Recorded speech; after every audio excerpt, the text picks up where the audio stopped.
Student কেমন আছো? I hope প্রত্যেকে শুধু ভালো নয়, ভীষণ ভালো আছো।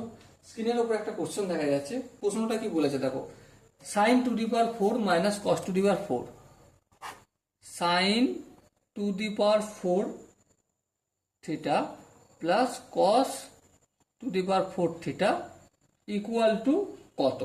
দেখো, আমি একটা কাজ আছে, এখানে মাইনাস আছে না, আমি প্লাস করলাম কেন, মাইনাস হবে। দেখো, sine to the power 4 theta, এটাকে আমি একটা কাজ করতে পারি, সাইন স্কোয়ার থিটা তার হোল স্কোয়ার, দেখো 2 দুগুণে 4, বেশ। কস টু দি পাওয়ার 4 আছে, এটাকে আমি সেম করব, কস স্কোয়ার থিটা তার পুরোটা হোল স্কোয়ার। ওকে, এবার দেখো, এই সাইন স্কোয়ার থিটাটাকে যদি এ বলে মনে করি আর কস স্কোয়ার থিটাটাকে যদি আমি বি বলে মনে করি, তাহলে A square minus B square সমান কি A plus B into A minus B. তাহলে এ বলতে এখানে sine square theta plus B বলতে cos square theta into A, A বলতে sine square theta minus B বলতে কস স্কোয়ার থিটা।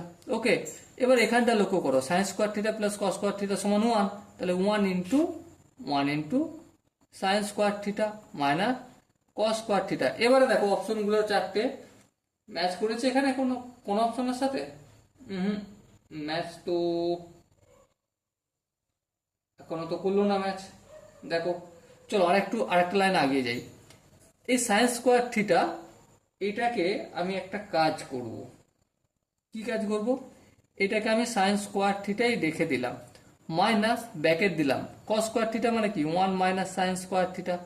হ্যাঁ, চলো এই কাজটা করলাম। এবার দেখো, সাইন স্কোয়ার থিটা যেমন আছে তেমন থাকলো, মাইনাসের সঙ্গে গুণ করলে মাইনাস 1 হবে, মাইনাসে মাইনাসে প্লাস সাইন স্কোয়ার থিটা।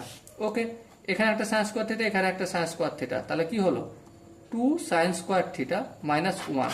দেখো, এখানে দেখো অপশন যে রয়েছে না, তার মধ্যে কোন অপশনটা ঠিক? Definitely option C is the right option. I hope এই অঙ্কটার প্রতিটা স্টেপ বোঝা গেছে। যদি কোনো স্টেপ বুঝতে অসুবিধা থাকে বা ডাউট থাকে, কনফিউশন থাকে, তাহলে কি করতে হবে? কমেন্টে জানাতে হবে। ওকে, সো ডিয়ার স্টুডেন্ট, দেখা হচ্ছে পরবর্তী সেশনে। ততক্ষণ পর্যন্ত ভালো থেকো, সুস্থ থেকো এবং জয় হিন্দ।